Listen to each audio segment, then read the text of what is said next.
I stood beside the casket, my husband's wedding band still warm in my pocket, as my daughter-in-law leaned in close, perfume sharp as poison. "Good, now you're all alone," she whispered, her smile hidden from the mourners behind us. Alone. After 32 years of building the company they now claim. After burying the only man who ever knew my worth, I wasn't alone. I was armed. We're about to begin, but if you'd like, share where you're joining from.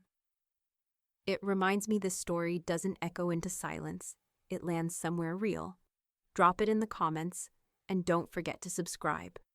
The organ hummed low inside the old Charleston church, a mournful vibration that sank into the oak pews and the polished stone floor. Elaine Foster stood near the casket, her gloved hand resting on the edge of polished mahogany, receiving a steady line of condolences. Neighbors pressed her hand, whispered gentle words about strength and legacy, and then moved on with downcast eyes. She nodded, gave a gracious thank you. But the practiced grace was the only thing keeping her shoulders upright. The scent of lilies overwhelmed the air, sweet, cloying, a smell she had always associated with hospitals more than sanctuaries. She wanted to breathe, but every inhale tasted like finality. She reached for the handkerchief folded in her purse, then stopped.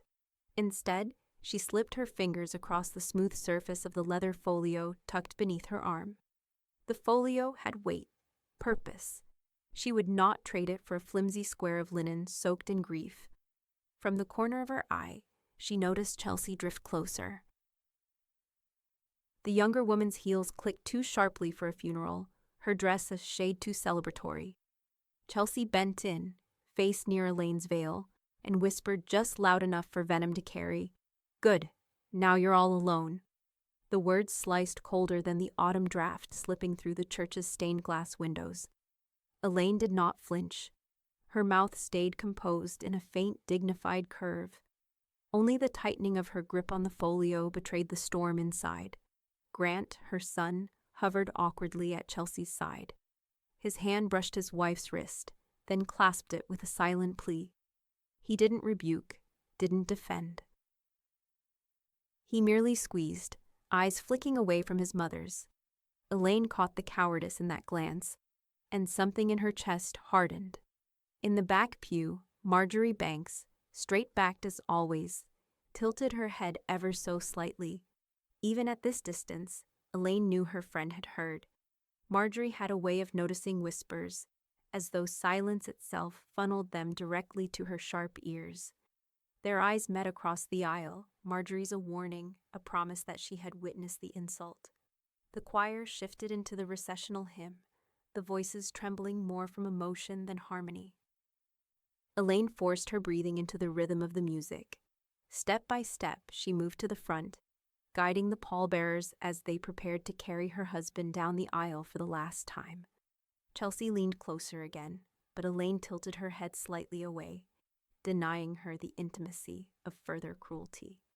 Instead, Elaine let her gaze fall on the pews, filled with a cross-section of Charleston society, contractors her husband had employed, country club couples who always assumed she was just the quiet hostess, not the co-founder of the company that had built half their vacation homes. None of them knew she still held controlling shares. None of them knew about the documents zipped into the leather folio pressed against her ribs. The hymn swelled, echoing beneath the vaulted ceiling. The casket began its slow procession.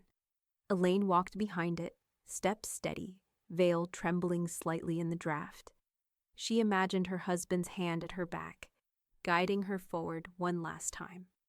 At the door, a gust of cool air wrapped around her like an embrace. Outside, the cemetery stretched beneath gray skies, Spanish moss hanging like muted curtains. The crowd filed out in subdued murmurs, black coats brushing against stone markers. Chelsea, ever dramatic, dabbed at eyes dry as bone, gripping Grant's arm as though she were the one widowed. Elaine caught the sidelong looks from a few mourners. Chelsea's theatrics had registered as off-key. Even here, that knowledge settled in Elaine like a secret ember. As the pastor intoned the graveside prayer, Elaine touched the folio again. Her nails tapped once against the leather.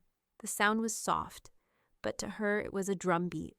She was not, as Chelsea so cruelly declared, alone. She had preparation. She had foresight. The final words were spoken, the earth prepared. Elaine stepped forward, dropping a single white rose onto the casket lid. The flower landed gently, but her whisper beneath the veil carried iron. Not alone. Marjorie's eyes caught hers again, narrowing with the kind of acknowledgement only two seasoned women could share. And from behind, Chelsea's laugh, low, sharp, smug, split the hush of prayer. Heads turned, gasps fluttered through the crowd. Elaine did not move, but her grip on the folio turned her knuckles white. By the time Elaine closed the front door that evening, the quiet of the house pressed in on her like a second skin. The lilies from the church clung to her hair, their perfume stubborn as grief. She set the leather folio on the dining room table, the polished wood reflecting its worn surface, and for the first time that day, allowed her shoulders to sag. She poured herself a small glass of bourbon, her husband's drink, though she had never cared for its burn. Tonight she sipped it anyway, welcoming the fire down her throat. It was less bitter than Chelsea's laugh at the graveside. The grandfather clock ticked steadily in the corner, filling the space where her husband's voice would have been. Elaine opened the folio and laid out the documents with a precision that came from decades of discipline. Each page was a weapon, she reminded herself, though forged not from spite, but foresight. At the top lay the will, typed neatly, witnessed, notarized. She ran her fingers across her husband's signature, bold, even in death. Trustee of all assets, her name. Not grants, not shared, not diluted. She alone. The following clauses reaffirmed her role as steward of the construction company they had built together. Grant was named not as heir, but as salaried manager, an employee with a paycheck, not an owner with power. Elaine allowed herself a thin smile. It wasn't punishment, it was protection, from both his indecision and Chelsea's ambition. Further down, a single line glimmered like a polished dagger. Chelsea Foster, specifically excluded from all bequests and inheritances. Elaine had insisted on that wording, blunt and unmissable. She could still remember Douglas raising an eyebrow at the time, murmuring that most wills simply omitted unwanted beneficiaries. But omission was too quiet. Elaine wanted clarity, finality. The doorbell rang. She startled, papers fluttering. When she opened the door, Marjorie Banks stood there in her long gray coat, hair pinned in its usual tidy knot. She carried no flowers, no food. Instead, she held a stack of manila folders, and her eyes gleamed with the sharpness Elaine had leaned on for years. "You didn't think I'd let you drown in all that legalese alone, did you?" Marjorie said, stepping inside. Elaine led her to the dining room. The two women sat across from each other, pages spread between them like a battle map. Marjorie flipped to the exclusion clause, her lips twitching. "You're about to host the quietest fireworks show in town." Elaine almost laughed, but it came out as a sigh. "Tomorrow I'll eat breakfast first." "You'd better. You'll need the strength." Marjorie smoothed one page with her palm, then tapped it. "This board oversight clause? Smart. He'll never see it coming." A soft knock interrupted them again. This time, it was Douglas Price, their probate attorney, impeccably dressed even at this hour, carrying a leather briefcase. He set it on the table and joined them, as though this were a war council. "I thought it wise to confirm security for tomorrow," he said. "I've arranged for an additional clerk at the reception desk. If voices are raised, we'll have backup." Elaine nodded, her face unreadable. "You're expecting voices to be raised?" Douglas's smile was polite but knowing. "I'd stake my license on it." The three of them lingered over the documents late into the night. Elaine rehearsed responses aloud, her tones steady, refined. "I understand your frustration, but this was his wish. You may be angry, but the law is clear. You may leave at any time, each line crafted to slice without showing a blade." By the time Marjorie left and Douglas snapped his briefcase shut, the bourbon glass stood empty, and Elaine's voice was hoarse from practice. The house seemed even quieter than before, but her heartbeat was calmer. Upstairs, she slipped into bed alone, the will locked again in her folio by the nightstand. She smoothed the cover once, like tucking in an old friend. She closed her eyes, whispering into the dark, "Let every word land." But in the stillness, another sound pricked her ears. A faint buzz from her phone on the dresser. One unread message lit up the screen. From Grant. "Mom, we need to talk before tomorrow. Don't tell Chelsea." Elaine hadn't slept more than a few hours. Grant's midnight message still glowed in her mind like a neon sign she couldn't turn off. Don't tell Chelsea. He wanted something, but whether it was contrition or conspiracy, she couldn't yet tell. By dawn, she was already dressed, hair pinned, the leather folio open on the breakfast table. Outside the kitchen window, the Charleston sky was still a dull gray, the marsh birds lifting themselves into the air like scraps of paper on the wind. Marjorie arrived without knocking, as she had for decades. She let herself in, set her handbag down, and poured herself coffee before Elaine could offer. Old friends required no permission. "You didn't sleep," Marjorie said flatly, sliding into the chair across from her. "Did you?" Elaine countered. Marjorie's thin smile answered for her. She reached into her bag and produced her own reading glasses. Together, they began once again spreading the documents across the table. Clauses, trusts, and amendments, like puzzle pieces, only they knew how to fit. "This one first," Marjorie said, tapping a page with her index finger.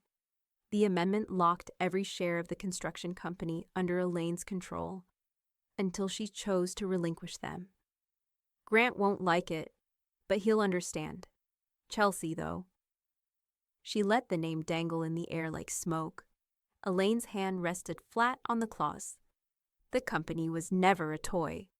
She thinks inheritance is entitlement. I think it's responsibility." Marjorie's eyes softened. "You've always thought that. That's why you're still standing." They moved on. A crisp page bore the clause about the family home, the grand antebellum property where generations of Fosters had lived. Its future was not Grant's, not Chelsea's. It was marked for the local historical preservation fund.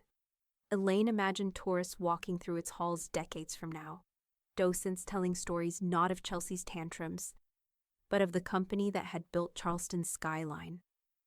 Marjorie whistled low. "That'll sting. People think legacy means passing down wallpaper and silverware. You've gone and given them history instead." Elaine allowed herself a measured breath. "History is less fragile than greed." Marjorie leaned back, studying her. "You know, I used to type wills for men who'd leave their mistresses more than their wives." People gasped in the courtroom, but those papers held. "Ink always wins." She tapped the clause again. "And this is iron." Douglas arrived an hour later, punctual as the courthouse bells. His tie was crisp, his briefcase clasped shut as though it carried the nation's secrets. He removed his coat, laid it carefully across the back of the chair, and joined their counsel without ceremony. "Let's see it," he said, sliding his glasses onto the bridge of his nose. Elaine reached for the final amendment she had drafted with him only weeks before. It gave her, not the board, not even her son, full control of the company until she voluntarily stepped down. A fortress built from legal language. Douglas scanned the paragraphs, lips pursed, eyes moving with deliberate care. Finally, he leaned back, removed his glasses, and set them on the table with a quiet click. "Bulletproof," he declared. The words settled over the room like a benediction. Elaine exhaled slowly, her spine straightening. "Then tomorrow," she said, her voice steady, "we'll read it slowly. Let every word land." Douglas gave a short nod. Marjorie smirked knowingly, the knitting needles in her handbag clinking softly as she pulled them free. The three of them sat together in silence for a moment, a strange kind of reverence hanging in the air. Then Elaine reached for her phone. The screen still showed Grant's message. She hesitated, thumb hovering over the reply button. Her heart knocked once, hard, against her ribs. "Something?" Marjorie asked. Elaine tilted the phone just enough for them to see. Douglas's expression tightened. "That's not the kind of secret that stays hidden long." Marjorie raised a brow. "So what'll you do?" Elaine locked the phone, slid it face down beside the folio, and folded her hands. "I'll let him speak first," she said. But even as she spoke, another buzz rattled the table. This time, the screen lit up with Chelsea's name. Elaine let the phone vibrate against the table until the screen dimmed again. Chelsea's name burned there in her call log like a stain, but she didn't open it. She picked it up, typed a single line in response to Grant's plea from the night before, and hit send. "You'll hear tomorrow. No explanation, no cracks to slip through." She set the phone back down, face first, and closed the folio with a deliberate snap. For the first time in days, her pulse felt even. Across town, Grant sat hunched at the edge of his bed, staring at the glowing text on his screen. His wife's perfume lingered in the room, heavy, floral, suffocating. Chelsea paced at the mirror, pulling dresses from hangers and holding them against herself like she was auditioning for a stage play. "She's not going to humiliate us," Chelsea muttered, squinting at her reflection. "She knows this family belongs to us now. Everything does." She settled on a sleek navy sheath, draping it across the chair like a trophy already won. Grant rubbed his temples. "Maybe don't what?" she snapped, spinning on him. "Don't look like I belong there. Don't walk in with the dignity your father would have wanted for us." He swallowed the rest. He had spent years mastering the art of retreat. Better to let her fill the silence with certainty than risk feeding her fury. His mother's message stayed tucked inside his chest, unspoken, throbbing like a secret toothache. By mid-afternoon, Charleston's whispers had already begun to circulate. Country club brunches hummed with speculation. Law clerks exchanged knowing glances at the courthouse steps. Everyone knew the foster will was set to be read, and everyone suspected drama. Marjorie, wise to the undercurrent, scrolled through Chelsea's social media posts with the weary patience of a detective. A new caption under a picture of designer heels: "Big day tomorrow, power suits only." Marjorie shook her head and took a crisp screenshot, filing it away as casually as she would tuck yarn into a basket. "Every careless boast is evidence," she murmured to herself. She knew the internet had a longer memory than any courtroom witness. Meanwhile, Douglas Price stood in his office reviewing logistics, like a general before battle. His assistant reported the confirmed presence of every foster family member, plus Marjorie as a witness. The conference room he had originally reserved would be too small. He instructed her to book the larger one down the hall. Oak table polished to a shine, high-backed leather chairs, thick carpet that muffled footsteps. It was a room built to contain storms. Better too much space than too little oxygen, Douglas said. He stacked the will, amendments, and trust documents neatly inside his briefcase. Every page was already burned into his memory, but tomorrow he would let the ink speak slowly, syllable by syllable. As the day waned, Elaine moved through her empty house with a steadiness she hadn't felt since her husband's illness began. She ate supper alone, chicken and greens with a slice of cornbread. Nothing fancy, but she cleared the plate without realizing it. The bourbon stayed on the shelf. Instead, she made chamomile tea, cradling it as she stepped out onto the porch. The evening air was cool, touched by the salt of the harbor. Spanish moss drifted gently in the breeze, and for the first time, the silence didn't feel oppressive. It felt earned. When she climbed into bed that night, the leather folio rested on her nightstand, the lamp casting a soft glow across its surface. She touched it once, the way she might touch her husband's shoulder in the dark, then turned off the light. Sleep came swiftly, heavy and deep, wrapping her in a peace she hadn't known for weeks. But miles away, Chelsea lay wide awake, scrolling through luxury websites on her phone, filling carts with handbags and furniture she had not yet purchased, but already believed were hers. She smiled in the dark, whispering to herself, "Tomorrow, everything changes." And in the stillness of her quiet bedroom, Elaine stirred briefly, frowning in her sleep, as if some unseen warning brushed against her dreams. The law office smelled faintly of lemon polish and old money. Mahogany trim lined the hallways, oil portraits of former partners watching sternly from gilt frames. The larger conference room had been prepared with a formality that bordered on ceremonial, oak table gleaming, high-backed leather chairs angled with military precision, blinds drawn to filter the morning light into sober stripes. Elaine entered with Douglas at her side, the leather folio tucked against her ribs. Her black suit was understated but deliberate, the pearls at her throat chosen as armor, not adornment.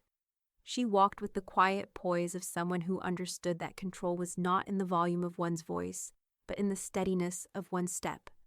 Chelsea was already there. Of course she was. She sat near the head of the table, as though she had been born to it. Her navy sheath fitted like a second skin, a designer scarf knotted at her throat. She stood when Elaine walked in, not to greet her, but to showcase herself to the room. Her heels clicked against the carpet, and she smoothed a non-existent crease on her dress, the performance practiced for an invisible audience. "Mother," she said coolly, though the word clung in her mouth like a foreign object. Elaine offered the faintest nod, nothing more, and continued to her chair. Grant followed 2 steps behind his wife, shoulders bent, his tie slightly crooked. He fiddled with his phone, then with his cufflinks, then with his phone again. Every movement was an outlet for nerves he couldn't quite contain. When his eyes met his mother's across the table, they flicked down just as quickly. He had once been the boy who ran to her with scraped knees and wide-eyed trust. Now, he looked like a man with 2 masters, neither of whom he could satisfy. From the back row of chairs along the wall, a faint click-click broke the hush. Marjorie sat there, knitting needles flashing silver in the subdued light, the soft rhythm both soothing and sharp. She hadn't been invited to knit, but she had been invited to witness, and she intended to do both. Her presence, unbothered and unapologetic, gave Elaine the comfort of knowing that every whispered slight would have a memory to anchor it. Douglas moved to the head of the table, adjusting his papers with the precision of a surgeon. He cleared his throat, his voice measured, commanding without force. "This," he began, "is the last will and testament of Henry Foster." The words landed like a gavel. Elaine folded her hands in her lap, her face a mask of serenity. Her pulse was steady, her breath measured. She would not glance at Chelsea. She would not indulge the smirk forming at the corner of her daughter-in-law's mouth, as though she already knew the outcome and was simply waiting for her coronation. Grant shifted again, fingers drumming silently against his thigh. His eyes darted to Elaine, then to the papers in Douglas's hand, then to Chelsea. He looked trapped in a loop, a man pacing in a cage he'd built himself. Chelsea leaned back in her chair, crossing her legs with deliberate elegance. The faint scent of her perfume reached across the table, cloying, calculated. She rested her chin lightly on her hand, prepared to savor every word she believed would confirm her ascension. Douglas paused briefly, glancing across the room to make sure every eye was on him. The blinds rattled faintly with a coastal breeze, the only sound besides Marjorie's steady knitting. And then, in the stillness, Chelsea broke the silence. "Let's not drag it out," she said smoothly. "We all know how this ends." The audacity made the room feel smaller, the air thicker. Grant winced, muttering, "Chels," under his breath, but his rebuke collapsed into nothing. Elaine kept her gaze forward, expression neutral, every muscle composed. Inside, she counted her breaths. 1, 2, 3. She had rehearsed for this moment, prepared to let each syllable of Douglas's reading carve its mark into the silence. Douglas adjusted his glasses, voice deepening, words deliberate. In accordance with his wishes, the room hushed so fully that even Marjorie's needles stilled midair. Elaine tightened her folded hands until the pearls at her wrist pressed into her skin. Because in that instant, before Douglas spoke another word, Chelsea leaned closer to Grant and whispered, just loud enough for Elaine to catch. Watch her face when she realizes it's all ours. Douglas's voice was even, almost gentle, as he began to read. But in that room, each syllable struck like a bell, resonating across oak and leather, reverberating in silence so taut it could snap. I, Henry James Foster, being of sound mind and body, do hereby declare this to be my last will and testament. Chelsea sat taller in her chair, a smile ghosting across her lips. She smoothed the edge of her scarf, already savoring the imagined gas when her name would appear, but it did not appear. Douglas continued steadily. The appointment of Elaine Foster as trustee of all assets. Full control of business holdings consolidated in her hands. Household property, bank accounts, and trust income, all listed under her stewardship until her death. Chelsea's smirk faltered, just slightly. She glanced at Grant, searching his face for reassurance, but he was busy tracing the grain of the oak table with his thumb, eyes fixed downward. Elaine sat motionless, hands folded, her pearls pressing into her skin as a reminder to keep her composure. The folio on the table in front of her seemed to hum with power, though she hadn't touched it since sitting down. Douglas turned a page deliberately, the crisp sound like a blade being drawn. As for the ownership of Foster Coastal Construction Company, all shares are hereby placed into the Elaine Foster Living Trust. Marjorie's knitting paused mid-stitch. She raised one eyebrow, a silent exclamation mark. That's new, she muttered under her breath, though her voice carried just enough for Elaine to hear. Chelsea's fingers curled around her purse so tightly that the leather creaked. Her nails dug crescents into its surface. A flush rose at her throat, spreading under the silk scarf, and her jaw tightened with every word she didn't hear. Douglas went on, unhurried, measured. The appointed successor in management, should he choose to apply, shall be Grant Foster. However, his position shall be subject to the oversight and discretion of the Board of Trustees, with no automatic inheritance of authority or assets. Grant's head snapped up, eyes wide. He opened his mouth, then closed it again. The muscles in his jaw twitched. But no words came. Chelsea leaned toward him, whispering fiercely, "What does that mean?" Grant swallowed. His silence was answer enough. The air in the room shifted, heavy with realization. Chelsea's confidence cracked. Her earlier whisper, "It's all ours," now curdling in the back of her throat. Douglas's voice remained calm, clinical, relentless. With regard to the family home, known as 128 Broad Street, said property shall, upon the trustee's passing, be transferred in its entirety to the Charleston Historical Preservation Fund. The words hung there like a thunderclap. Chelsea blinked rapidly, as though she hadn't heard correctly. "The Preservation Fund," she hissed. He wouldn't. Elaine remained utterly still, the very image of composure. She offered no glance, no nod, not even the flicker of an eyelash. Silence, after all, was its own form of authority. From the back, Marjorie's knitting resumed, the click-click filling the void where Chelsea's triumph should have been. She looked amused, even serene, as if the entire performance had unfolded exactly as she expected. Douglas continued toward the end of the clause. "It is further specified that Chelsea Foster shall be excluded from all bequests, assets, and distributions under this will." The words landed with surgical precision. No ambiguity, no loophole. Chelsea's face froze, lips parting but no sound emerging. For a brief second, her composure slipped completely, the mask cracked. Her hands trembled around her purse before she clamped them shut again, knuckles whitening. Grant shifted uncomfortably in his chair, staring at his wife, then at his mother. He seemed to shrink under the weight of it all, caught between the two women like a child pulled from both arms. Elaine sat as though carved from marble. The stillness was not indifference. It was victory without gloating, control without cruelty. She said nothing. Words were unnecessary when the ink spoke louder. Douglas lowered the paper slightly, glancing around the table to ensure the meaning had settled into every corner of the room. The blinds rattled again, stirred by a breeze that felt almost conspiratorial. Chelsea finally found her voice, ragged and sharp. This can't be legal." Douglas did not answer.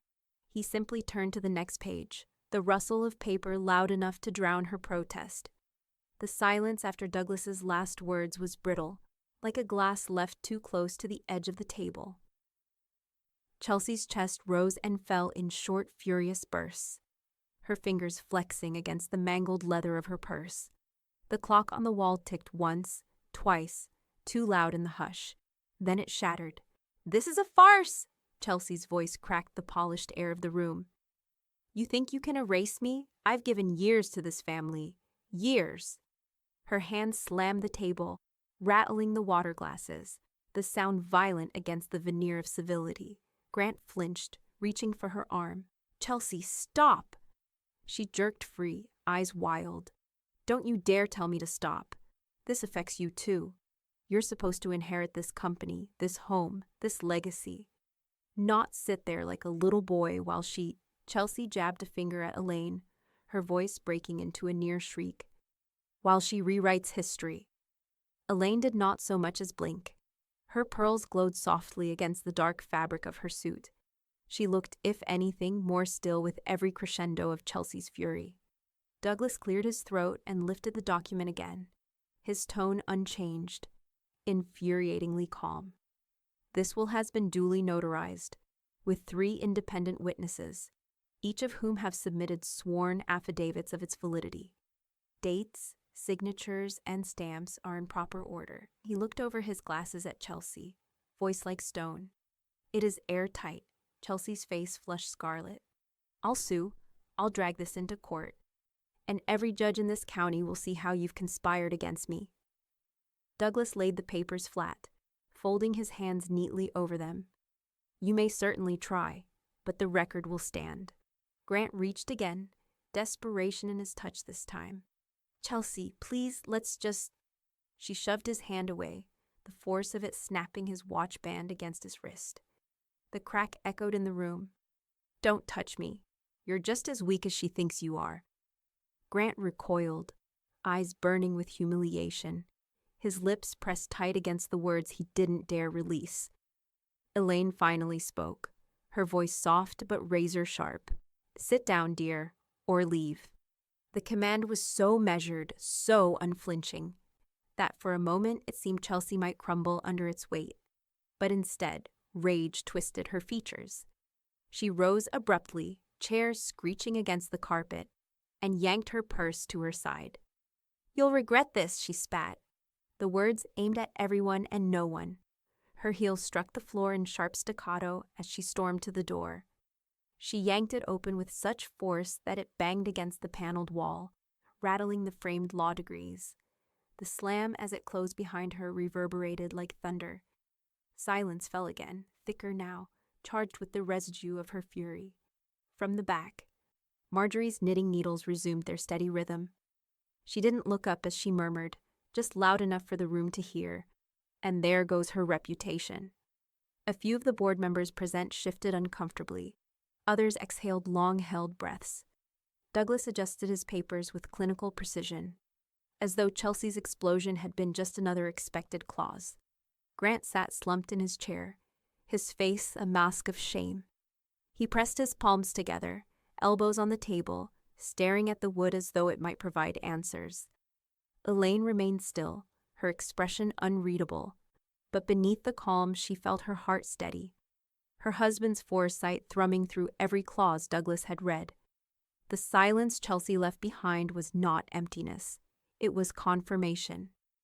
And then, from the hall outside the conference room, the sharp echo of Chelsea's voice rose again, this time shrieking not words but incoherent rage at the receptionist, the sound carrying through the closed door. Gasps rippled around the table.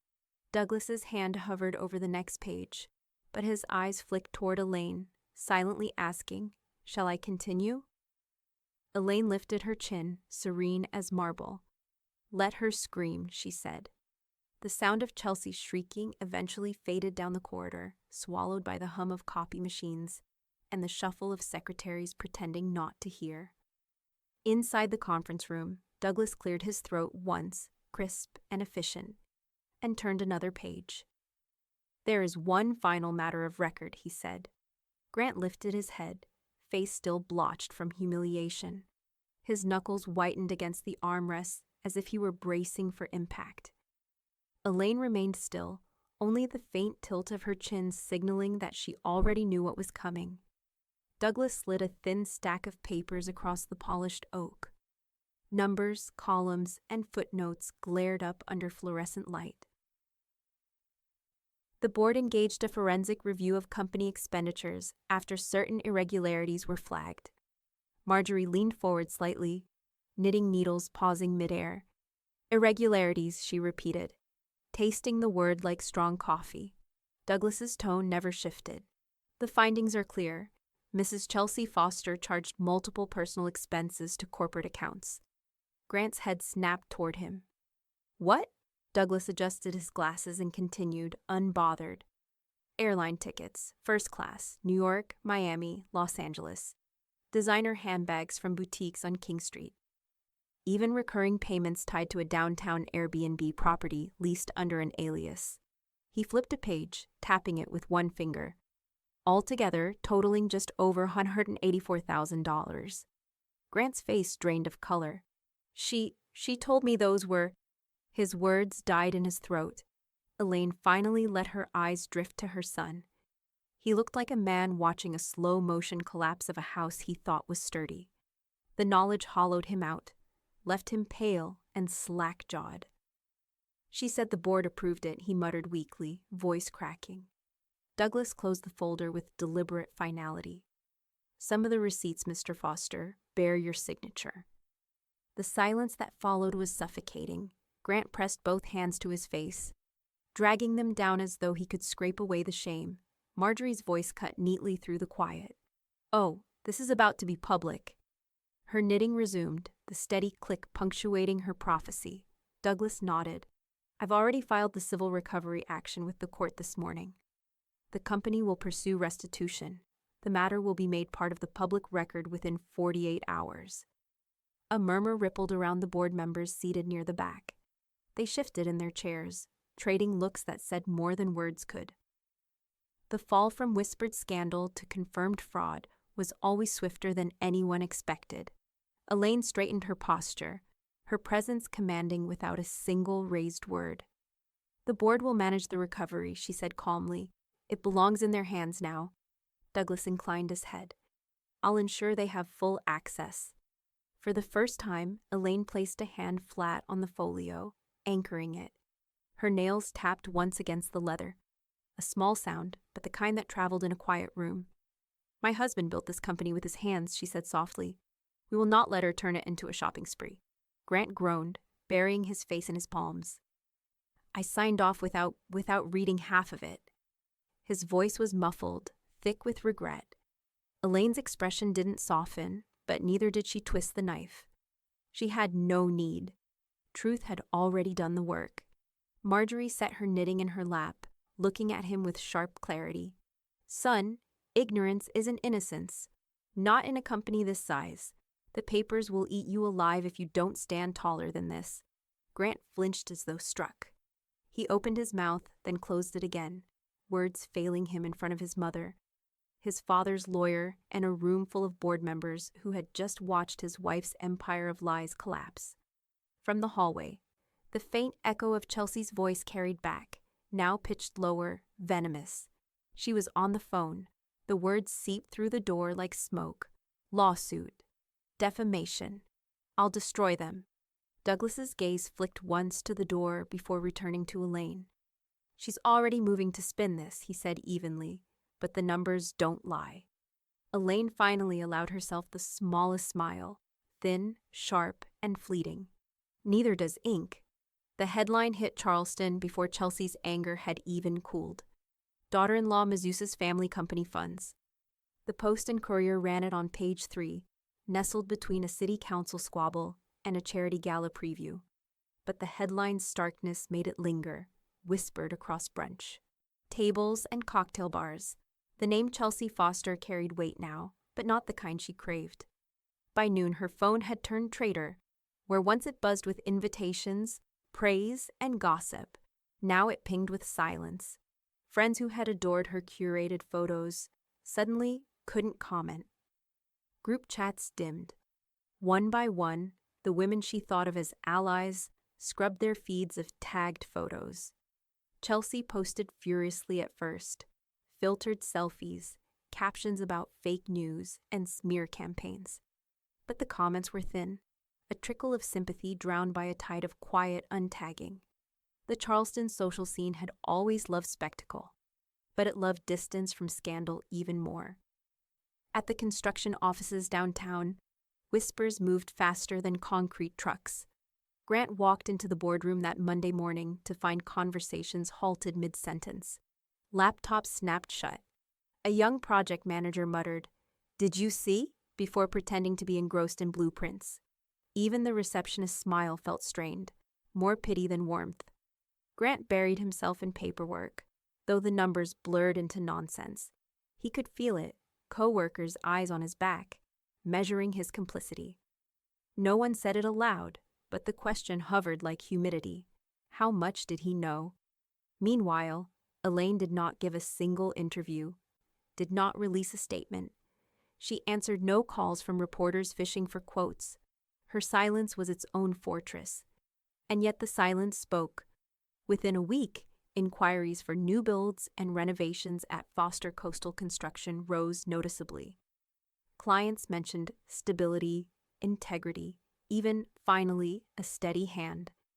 Bookings poured in from homeowners who wanted reassurance that their investments would not be siphoned into handbags and hidden rentals. The very scandal Chelsea had tried to deny became Elaine's strongest credential.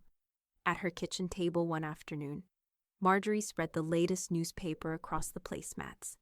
The article carried a photo of Elaine outside the law office, head high, pearls gleaming, leather folio at her side. The caption, "Integrity at the helm."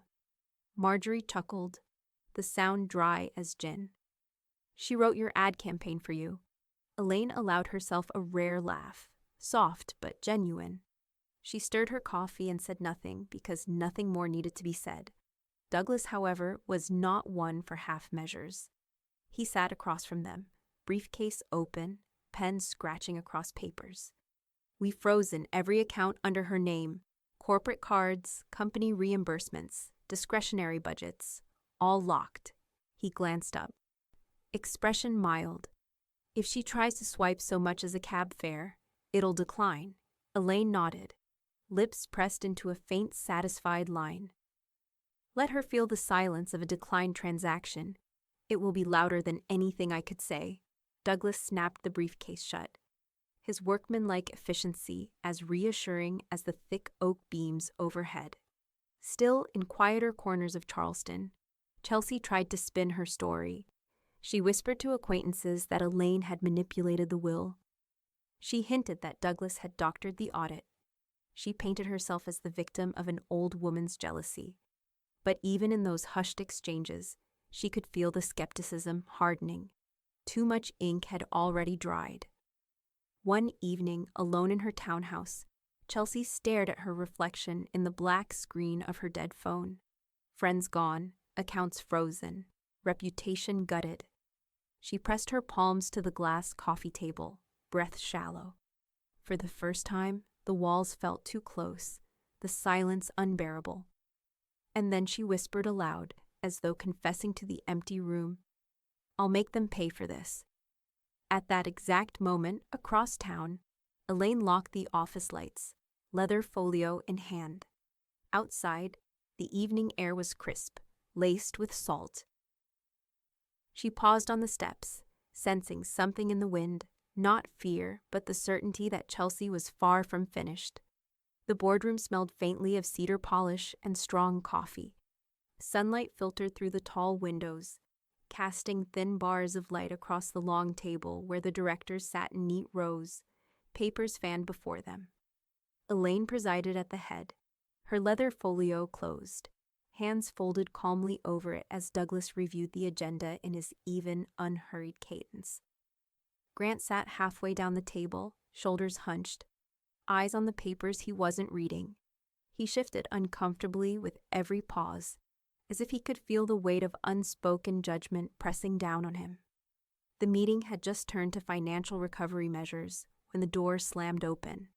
Chelsea, she strode into the room with the force of a storm, hair perfectly arranged, dress sharp enough to wound. Her heels struck the hardwood floor like gavel blows.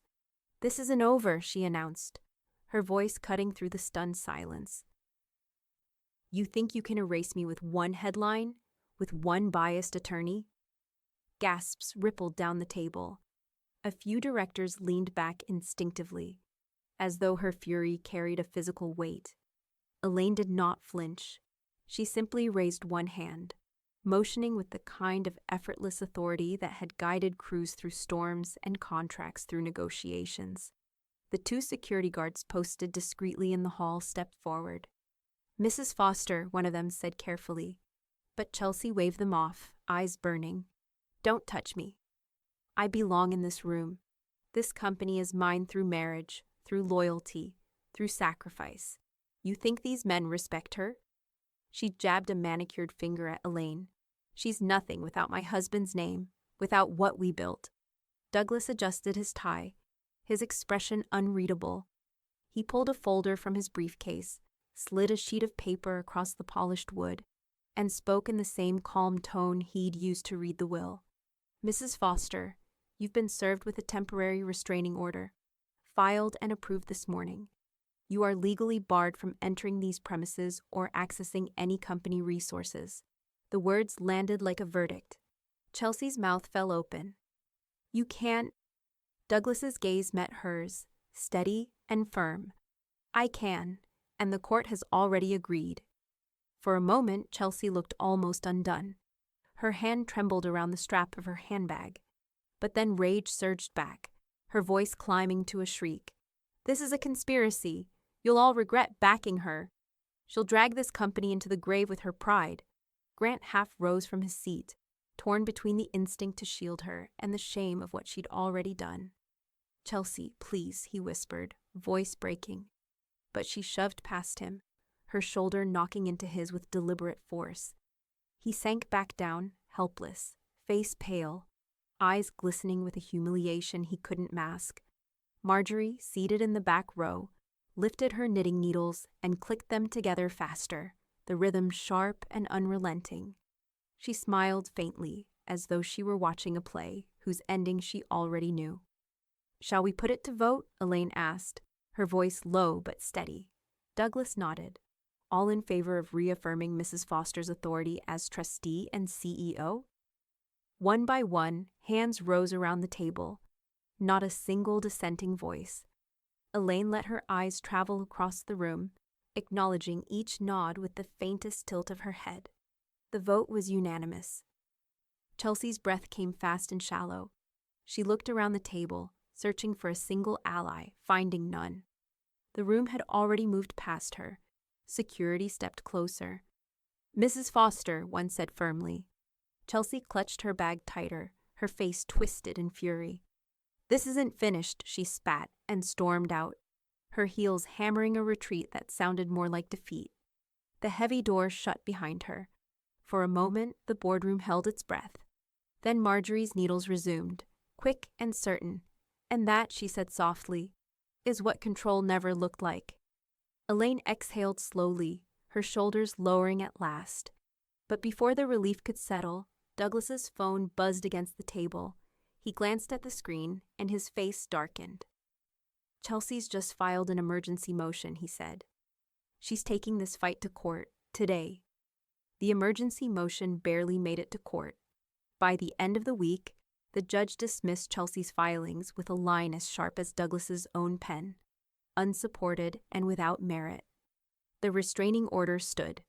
Grant read the decision alone at his desk, the glow of the monitor washing his face in cold light. Around him, the office hummed with steady productivity, but no one approached. No one had to. He felt the weight of their silence, His wife's name had become poison, and by extension, so had his. That night in the townhouse they still shared, Chelsea slammed the door hard enough to rattle picture frames. "This is her doing," she hissed, ripping off her coat. "Your mother bribed that judge. She's been pulling strings since the funeral. She won't stop until she ruins us both." Grant sat on the edge of the sofa, hands clasped tight between his knees. "She didn't have to ruin us," he said quietly. "You did that yourself." Chelsea froze, her eyes narrowing. "Excuse me?" He looked up at her then, truly looked at her, the sharp lines of her face, the rage vibrating beneath her skin, the absence of remorse. For years, he'd convinced himself she was simply misunderstood, ambitious in a world that punished women for wanting too much. But now he saw the truth. She wanted everything, even if it burned everyone else down. "I'm filing for separation," Grant said. His voice cracked, but the words came anyway. "I can't." His throat tightened. "I won't keep defending this." For the first time, Chelsea's bravado faltered. Her mouth opened, then closed again, fury clawing for a purchase. "You're weak," she spat. "Just like her. You'd rather crawl back to mommy than fight for what's ours." Grant stood, moving past her toward the door. "It was never ours," he said, voice low. "It was hers, always hers." The door clicked shut behind him, and for once, Chelsea's fury had no audience. Elaine learned of the separation the next morning when Douglas slid the paperwork across her desk. "He's already filed," he said simply. Elaine traced the signature line with her fingertip. Not with glee, but with something heavier. Relief tangled with sorrow. Her son's marriage was ending, but perhaps his spine was beginning to form. Chelsea wasted no time spinning her own version. She stormed social media, declaring herself a victim of Elaine's campaign of jealousy. She went on local talk radio, painting herself as the scapegoat of a controlling matriarch. But the audience wasn't buying it anymore. Callers rang in not with sympathy, but with derision. "We've seen the receipts," one woman said. "Integrity doesn't look like fraud." Meanwhile, Elaine's company thrived under the storm. She doubled down on what mattered, announcing the expansion of the Foster Scholarship Fund for apprentices in skilled trades. The press covered it with enthusiasm, and contractors lined up at community centers to speak of her fairness and steady leadership. At the luncheon celebrating the fund's relaunch, Marjorie sat beside Elaine, knitting needles clinking gently under the table. She leaned in with a smile. "You didn't push her, you know. You just stopped holding her up." Elaine allowed herself a small smile. "Sometimes that's all it takes." Douglas joined them at the table, producing another folder. "With the separation moving forward, I finalized Chelsea's exclusion from any future claims on marital assets. Her access, financial, legal, or otherwise, is gone." He tapped the folder shut with satisfaction. "She has nothing left to stand on." Elaine nodded, though her face betrayed no triumph. Grace Under Fire was not a performance. It was armor. Across the city, the community whispered approval. At the country club bar, at church potlucks, at job sites and charity luncheons, the refrain was the same. Elaine Foster had faced down scandal and emerged steady, dignified, untouchable. But that night, standing alone in her office, Elaine pressed her palms flat against the desk. The city might praise her, the papers might call her ironclad, but she felt the quiet hum of unfinished business. Chelsea was cornered, yes, but cornered creatures still had teeth. A shadow passed the frosted glass of her office door. A pause, then footsteps retreating down the hall. Elaine's spine stiffened. The email arrived just after dawn, subject line screaming in all caps, "Final offer." Elaine opened it at her desk, coffee steaming at her elbow. Chelsea's words tumbled across the screen, frantic but dressed in formality. "If you agree to pay me $50,000, I will withdraw any further claims against the estate and the company. Consider it a settlement to avoid additional embarrassment for all involved. No apology, no humility, just a number. As though Elaine might reach for her checkbook like it was a grocery bill, Elaine exhaled through her nose, almost amused. 50,000, she murmured. She thinks integrity has a price tag. Douglas arrived minutes later, crisp and exact as always. Elaine slid the laptop toward him. His eyes skimmed the message once, twice, and then he reached for his pen. On his legal pad, he wrote a single word, underlined with surgical precision: denied. He tore the sheet, folded it neatly, and tucked it into an envelope. I'll draft a formal response, he said, but this is all the message she'll ever need. Elaine closed the laptop, her face calm. Then I'll decide where the 50,000 goes instead. That afternoon, the Preservation Fund received a check, Elaine's personal donation, earmarked for restoring the weather-worn columns of Charleston's oldest courthouse. The director, wide-eyed with gratitude, promised a plaque bearing the Foster name.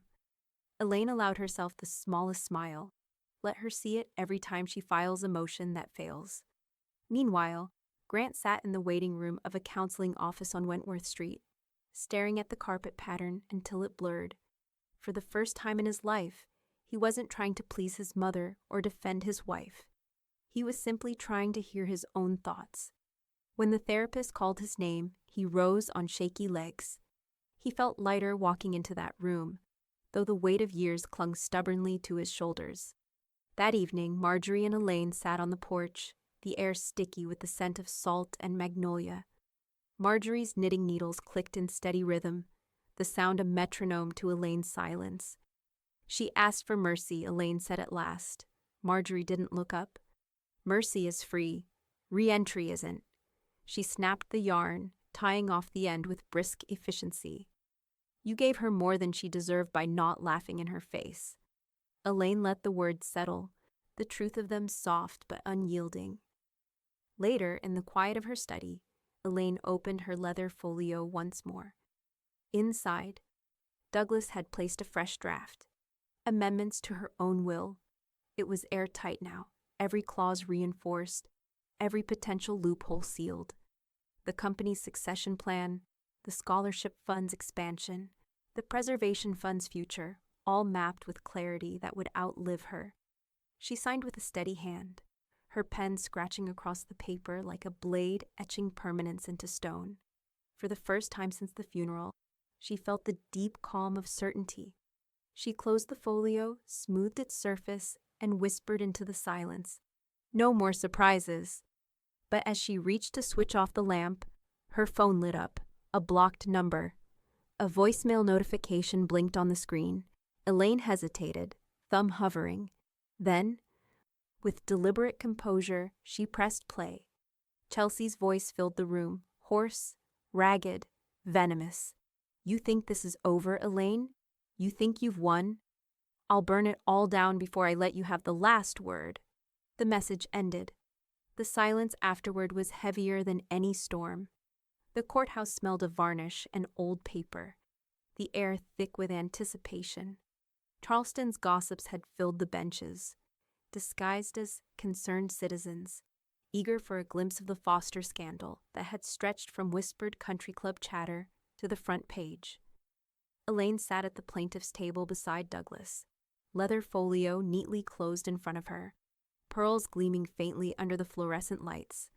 Her posture was perfect, her expression unreadable. She hadn't wanted a trial, not for the family, not for the name, but Chelsea had left no choice. The voicemail still echoed in her mind. I'll burn it all down. Across the aisle, Chelsea looked less like the woman who once paraded through boardrooms and boutiques. Her designer jacket hung awkwardly, as if borrowed. The smear of her lipstick was too red, too frantic. She whispered furiously to her attorney, but her eyes darted to the spectators, hunting for sympathy that wasn't there. The judge, a stern woman with sharp cheekbones, called the room to order. Case number 24 CV 441, Foster Coastal Construction versus Chelsea Foster, regarding misappropriation of funds and civil restitution. Douglas rose, voice steady as stone. He laid out the bank statements first, each page projected onto the courtroom screen. Airline tickets, luxury handbags, monthly payments to a hidden Airbnb account. The numbers stacked up like bricks in a wall Chelsea couldn't climb. Then came the video, the security footage of Chelsea's boardroom outburst, her shrieks echoing as she jabbed a finger at Elaine, vowing to sue every last one of you. The jury shifted uncomfortably, a few exchanging knowing glances. Chelsea's attorney objected half-heartedly. Relevance? Douglas didn't raise his voice. Character, Your Honor. This is the conduct of someone who believes she owned what she was stealing. The objection was overruled. Grant was called next. He walked to the witness stand with his tie slightly askew, his hands shaking just enough to notice. He took the oath, then sat heavily, eyes fixed on the floor. Douglas questioned him gently, guiding him through signatures on receipts, approvals he had authorized. Grant admitted he hadn't read half of what he signed. His voice cracked as he said it, shame twisting each syllable. Finally, Douglas asked, "Mr. Foster, in your view, who directed these charges?" Grant hesitated. His throat bobbed. "Chelsea," he said at last, so quietly the court reporter leaned in. "She told me it was all approved. I believed her. I shouldn't have." Chelsea shot up, hissing across the courtroom. "Coward!" The bailiff snapped to attention, and the judge's gavel cracked against the bench. "Mrs. Foster, sit down."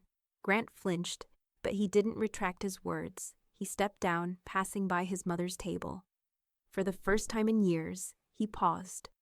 Looking at her directly, his voice was barely a whisper, but it carried enough. "Thank you for saving me from her." Elaine didn't move, but her throat tightened. She gave the smallest nod, the kind a mother reserves for a son who has finally chosen the harder truth. Closing arguments came swift. Douglas summarized with surgical precision. The money trail, the will, the outbursts, all ink and evidence, no embellishment. Chelsea's lawyer sputtered about persecution, jealousy, vendettas, but the words fell flat. The jury didn't take long. Less than 2 hours later, they filed back into the room, foreman standing tall. "We find the defendant guilty. Restitution in the amount of $184,000, plus costs." The gavel came down like a final nail in a coffin. Chelsea's face collapsed, fury giving way to something hollow. She slumped in her chair, lips moving soundlessly as the spectators rose in a rustle of coats and whispers. Her eyes darted to Grant, but he didn't look back. Elaine gathered her folio with unhurried grace. As she rose, Marjorie caught her eye from the gallery. The old friend's knitting needles gleamed in her lap, idle for once. She leaned forward, her voice carrying across the aisle like a benediction. "Sometimes silence is a strategy," Marjorie said softly, "not surrender." Elaine walked down the aisle of the courtroom, head high, heels steady against the marble floor. Cameras flashed from the hallway outside, reporters shouting questions, but she didn't break stride. Because at that exact moment behind her, Chelsea's voice cracked again. Louder, desperate, feral. "This isn't over, you hear me? It's never over." The bailiffs closed in, the doors shut, and Elaine stepped into the Charleston sun, her face serene, though in her gut she knew Chelsea wasn't finished clawing at the edges. The luncheon was held in the company's glass-walled headquarters overlooking the harbor, the water glittering under the spring sun. Rows of tables stretched across the atrium, dressed with white linens and simple centerpieces, hydrangeas cut fresh from Elaine's own garden. It was the first time in 35 years that the company gathered without Henry at the head table. The chair beside Elaine sat empty, draped with a black ribbon and a single lily. A hush had passed through the room when employees first saw it, but now the quiet gave way to warmth, chatter, and the clink of glasses. Elaine stood as the luncheon began, the leather folio at her side as always. Her black dress was plain but impeccable, her pearls luminous in the daylight. When she lifted her glass, the room rose with her. "To Mrs. Foster," called a foreman near the front, voice carrying over the crowd, "for steering us true." A cheer followed, louder than Elaine expected. Men and women she'd known for decades. Bricklayers, accountants, project managers, interns raised their glasses. It wasn't the forced applause of duty. It was gratitude, hard-earned. Elaine inclined her head, eyes glistening, then sat again. Beside her, Grant shifted. His posture smaller than ever, but his expression different. Humbled, chastened, present. He raised his glass too, though quietly, almost shyly, as though asking permission to be part of the toast. He leaned toward her when the noise softened. "I should have stood up sooner," he murmured. Elaine didn't look at him, but she let her hand brush his on the table for the briefest moment. Forgiveness didn't need words. At the far end, Marjorie bustled forward with a parcel wrapped in brown paper. She plopped it in front of Elaine with a grin, her knitting needles peeking from her handbag. "A gift," she announced. Elaine raised an eyebrow but peeled back the paper. Inside was a framed copy of the Post and Courier. The bold headline splashed across it. "Integrity wins." Beneath it, a photo of Elaine outside the courthouse, pearls glowing, folio under her arm, her gaze steady as stone. The room broke into applause again, softer this time, almost reverent. Elaine stared at the frame for a long moment, the weight of the journey pressing through her chest. She placed it carefully at her feet, a relic of a battle she hadn't asked for, but had endured. Douglas rose next, his tone crisp but with a rare warmth. "I've reviewed the bylaws, the trust, the succession plan. Every loophole is closed. This company, this legacy, it's untouchable now." He nodded toward Elaine. "Thanks to her." A ripple of relief passed through the crowd. Employees smiled, clinked glasses again. Laughter bubbling at the edges. They knew stability when they saw it. Elaine waited until the noise ebbed, then pushed back her chair and stood. The atrium fell silent almost instantly, hundreds of eyes turning to her. She didn't lift her glass this time. Instead, she rested her hands lightly on the back of her chair, her pearls catching the sunlight. "Dignity," she began, her voice carrying clear, "is not given. It's chosen, day after day, no matter who tries to take it from you." She let the words settle, scanning the faces. Old hands with weathered palms, young engineers with bright eyes, Grant staring at the floor. Marjorie smiling like a proud sentinel, Douglas standing at ease. This company was built by sweat and skill, by hands that never took shortcuts, and by promises that meant something. We will honor that, not with headlines, not with whispers, but with our work, quiet, steady, dignified. Applause swelled, thunderous this time. Elaine allowed herself a small smile, not triumphant, but resolute. She sat again, folding her hands. Around her, the noise of celebration rose. But beneath it all, she felt a familiar hum at her core, the same hum she'd felt clutching her folio at the funeral. The storm had passed, but storms always left debris. As the luncheon wound down and employees began filtering back to job sites and offices, Elaine glanced at the black-draped chair beside her. For a flicker of a moment, she thought she saw Henry there, nodding once, steadying her as he always had. Then Grant leaned close again, voice low, uncertain. "Do you think she's really finished?" Elaine turned her gaze to the harbor, where gulls circled in restless loops over the glittering water. Her silence was answer enough. The Charleston Business Summit drew a larger crowd than usual that year. Executives, contractors, architects, and apprentices filled the historic auditorium, the same space where, decades earlier, Henry Foster had first presented blueprints for the marina project that launched their fortune. Now, the widow of that legacy stood at the podium. Elaine adjusted the microphone, her pearls glinting in the stage lights. The leather folio rested on the lectern before her, though she no longer needed its contents. She had carried it through storms. Now it was simply part of her armor, a symbol of foresight. The room quieted to a reverent hush. Even the restless shuffling of notepads and coffee cups stilled. Elaine let the silence breathe before she began. "Silence," she said, her voice calm but clear, can be power. Her eyes traveled the rows, faces young and old, hardened by work, lit with ambition. But documentation, she continued, lifting the folio slightly, is louder. It leaves no room for spin, no oxygen for whispers. The words landed with a weight heavier than applause. She told the story without embellishment, the funeral where venom had been whispered, the documents prepared long before grief struck, the patience it took to let paper and ink do what tempers never could. She did not mention Chelsea by name. She didn't need to. The city already knew the story, already passed the headlines across bar stools and porches. Elaine's telling was not for scandal. It was for posterity. When she finished, the room rose to its feet. A wave of applause crashed through the hall, sustained, thunderous. Elaine accepted it with a nod. Her expression serene. It wasn't triumph she felt. It was release. Later that afternoon, Elaine walked the company grounds.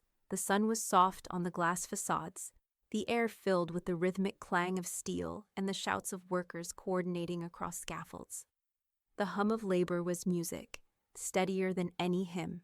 She moved slowly, taking in the rows of trucks, the scent of sawdust, the fresh paint on the warehouse doors. For the first time in months, the ground beneath her feet felt steady, as though the storm had finally receded. She cut through the side gate and into the cemetery next door, where Spanish moss draped the trees like heavy curtains. The air was cooler here, hushed. She stopped at the stone that bore her husband's name. The fresh flowers from last week's visit had wilted, their stems curling inward.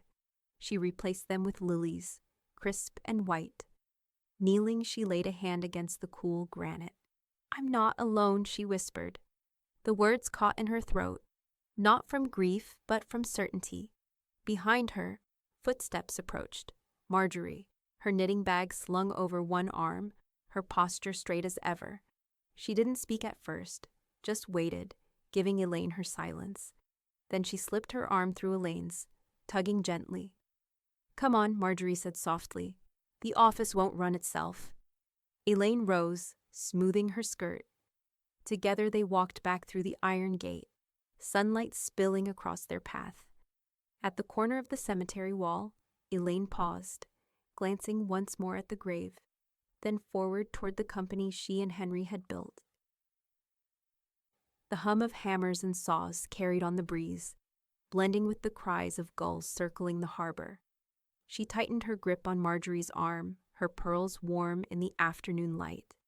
"At my husband's funeral," Elaine said quietly, more to herself than anyone else.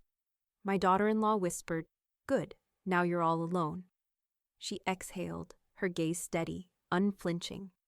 She had no idea what the will would reveal,